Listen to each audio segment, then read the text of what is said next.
Welcome to issue cooking world. আজকে আপনাদের সাথে আমি চকলেট স্টারবেট রেসিপি শেয়ার করব। এই স্টারবেটটা দেখতে অনেক সুন্দর হয়, এজন্য ছোট বড় সবাই খুব পছন্দ করে এই স্টারবেটটা খেতে। না দেরি না করে দেখে আসি আমি কিভাবে এই স্টারবেটটি তৈরি করে নিয়েছি। স্টারবেট তৈরি করার জন্য আমি 2 কাপ পরিমাণে ময়দা নিয়ে নিলাম। আপনারা চাইলে এখানে আটাও ব্যবহার করতে পারেন। এরপরে দিয়ে দিচ্ছে 1/3 কাপ পরিমাণে চিনি। আপনারা মিষ্টি বেশি পছন্দ করলে চিনির পরিমাণটা বাড়িয়ে কমিয়ে নিতে পারেন। সামান্য পরিমাণে লবণ দিয়ে দিলাম, আর সাথে দিয়ে দিচ্ছি 1 চামচ পরিমাণে ইস্ট। ইস্টটা কিন্তু অবশ্যই ভালো মানের ইস্ট ব্যবহার করতে চেষ্টা করবেন। এখানে আমি ইনস্ট্যান্ট ইস্ট ব্যবহার করেছি। এরপরে দিয়ে দিলাম 1/3 কাপ পরিমাণে রান্নার রেগুলার তেল। আপনারা চাইলে তেলের পরিবর্তে বাটার ব্যবহার করতে পারেন। এখন সবগুলো উপকরণ হাতের সাহায্যে ভালোভাবে মিশিয়ে নিচ্ছি। সবগুলো উপকরণ ভালোভাবে মেশানো হয়ে গেছে। এখন ব্যবহার করতে হবে কুসুম গরম পানি। অল্প অল্প করে পানি দিব আর একটা সফট ডো তৈরি করে নিব। আমার কিন্তু পুরো 1 কাপ পরিমাণে পানি লাগেনি, সামান্য একটু পানি বেঁচে গেছে। আপনারা আপনাদের অনুযায়ী এটা ব্যবহার করবেন। এখন এই ডোটাকে ভালোভাবে মথে নিয়ে একটা গোল শেপ দিয়ে আমি এটাকে 1 ঘন্টার জন্য রেস্টে রেখে দিচ্ছি। এখন যে পাত্রে বেক করে নিব সেই পাত্রে কিছুটা তেল অ্যাপ্লাই করে দিয়ে এরপরে কাগজ অ্যাপ্লাই করে দিলাম। কাগজের উপরেও সামান্য আমি তেল অ্যাপ্লাই করে দিয়ে এটাকে একটা সাইডে রেখে দিচ্ছি। ফিরে আসছি 1 ঘন্টা পর। দেখতে পাচ্ছেন ডোটা কিন্তু ফুলে একদম ডাবল হয়ে গেছে। এখন হাতের সাহায্যে চেপে চেপে ডোয়ের মধ্যে যে বাতাসটা রয়েছে এটাকে বের করে দিচ্ছি। এখন এই ডোটাকে আমি ভালোভাবে মথে নিব। অল্প কিছু আটা দিয়ে ঠিক এইভাবে ডোটাকে টেনে টেনে আমি ভালোভাবে মথে নিচ্ছি। 10 থেকে 12 মিনিট কিন্তু আমাদের এই ডোটাকে ভালোভাবে মথে নিতে হবে। এই মথে নেওয়াকে কিন্তু কোনোভাবে স্কিপ করা যাবে না। যদি খুব হাতের সাথে লেগে আসে তাহলে সামান্য একটু তেল অ্যাপ্লাই করে কিন্তু আপনারা এই ডোটাকে মথে নিতে পারেন, তাহলে কিন্তু খুব তাড়াতাড়ি ডোটাকে মথে নেওয়া যায়। এই তো দেখতে পাচ্ছেন আমার কিন্তু 10 মিনিটের মতো ডোটাকে মথে নেওয়া হয়ে গেছে। এখন এটাকে গোল শেপ দিয়ে এখন এই ডোটাকে 2টা ভাগে ভাগ করে নিচ্ছি।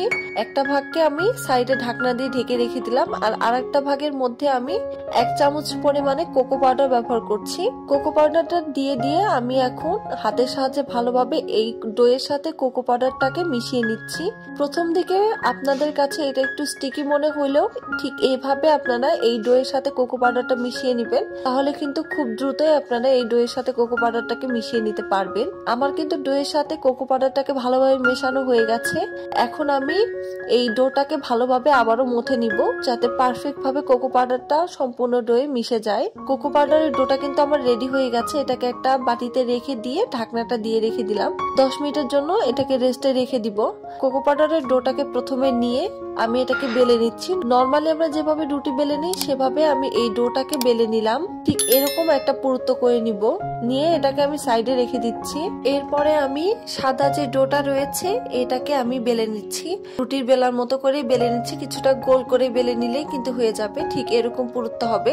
এখন একটার উপরে কোকো পাউডার যে ডোটা রয়েছে এটাকে বসিয়ে দিচ্ছি। এখন একটা কথা আমি বলে রাখি, সেটা হলো এখন যে ভিডিও ক্লিপটা আপনারা দেখতে পাচ্ছেন, আমার আগের মেইন ভিডিও ক্লিপটা একটু কেটে গেছে। এই জন্য আপনাদের জন্য আমি আবারও আলাদাভাবে এই ক্লিপটা তৈরি করে নিয়েছি, যাতে আপনাদেরকে আমি এই বিষয়টা ভালোভাবে দেখাতে পারি। এই জন্য ঠিক এইভাবে মাঝখানে একটা গোল শেপ দিয়ে নিচ্ছি। যে কোনো বাটির ঢাকনা বা কাপ দিয়ে আপনারা এই গোল শেপটা করে নিবেন।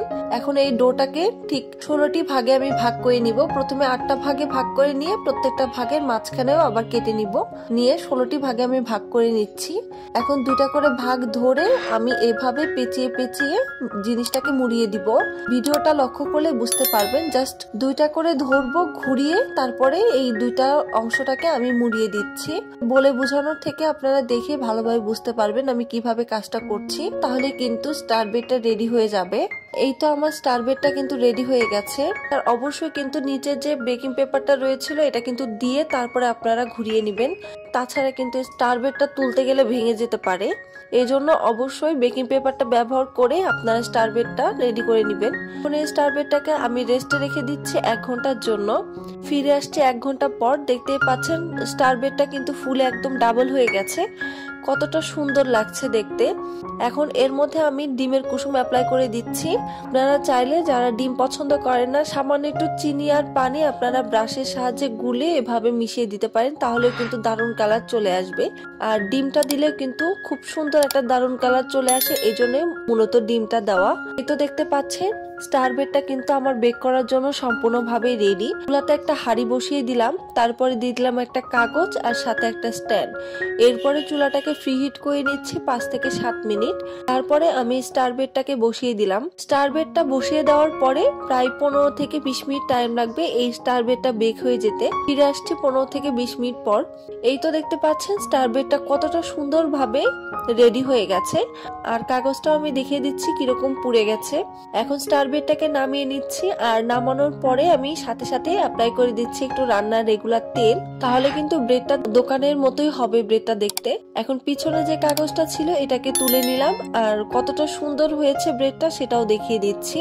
একদমই পারফেক্ট হয়েছে। ছোট বড় সবাই কিন্তু এই ব্রেডটা খেতে অনেক পছন্দ করে। আর স্টারবেটটা দেখতে যেহেতু খুবই সুন্দর হয় সেজন্য চাহিদাটাও অনেক বেশি থাকে। স্টারবেটটা কিন্তু খুবই আকর্ষণীয় লাগে দেখতে এবং খেতেও মাশাআল্লাহ অনেক ভালো লাগে। আপনারা অবশ্যই বাসায় একবার হলেও ট্রাই করবেন। কেমন হয়েছে কমেন্ট বক্সে কমেন্ট করে জানাতে পারেন। স্টারবেটটার ভিতরে কেমন হয়েছে আমি দেখিয়ে দিচ্ছি কতটা সুন্দর হয়েছে। কোকো পাউডারটা দেওয়ার কারণে কিন্তু ভিতরটা দেখতে আরো বেশি আকর্ষণীয় হয়েছে, আর ব্রেডটাও কিন্তু ভালোভাবে ফুলে গেছে। খেতেও মাশাআল্লাহ অনেক ভালো হয়েছিল। যারা আমার চ্যানেলে নতুন রয়েছেন অবশ্যই চ্যানেলটি সাবস্ক্রাইব করবেন এবং পাশে থাকা বেল বাটনটা অন করে দিবেন ভিডিওর আপডেট পেতে। আর যারা অলরেডি সাবস্ক্রাইব করেছেন সকলকে অসংখ্য ধন্যবাদ। আর ধন্যবাদ সবাইকে এত সুন্দর সুন্দর কমেন্ট করছেন, এভাবে আমার পাশে আছেন। সবাই ভালো থাকবেন, সুস্থ থাকবেন। আল্লাহ হাফিজ।